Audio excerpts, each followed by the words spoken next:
Hey, what's up guys? So in this video, we will see how to change the time zone and the region on the Samsung Galaxy A26. Now to do that, just open the settings app on your smartphone.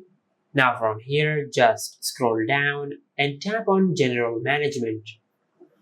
Now from here, just tap on Date and Time. Now from here, just tap on Select Time Zone.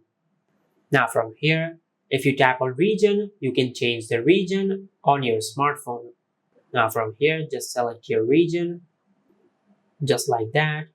And from here, you can select the time zone of your region, just like that. And this is how you can change the time zone and the region on the Samsung Galaxy A26. If you found this video helpful, please like the video and subscribe to our channel and hit the bell icon to get notified when we upload a new video.